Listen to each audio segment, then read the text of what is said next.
satu lagi tank angkatan bersenjata Ukraina yang hancur di medan pertempuran. Rekamannya ramai beredar di media sosial Telegram pada Jumat 18 Oktober 2024. Operator drone dari kelompok Safad mengambil alih dalam misi ini. Tepatnya di arah Kharkov, drone bergerak mendekati tank angkatan bersenjata Ukraina yang terparkir rapi di salah satu titik.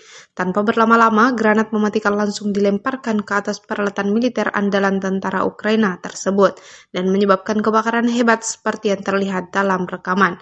Hingga video ini beredar, beragam komentar dituliskan warganet.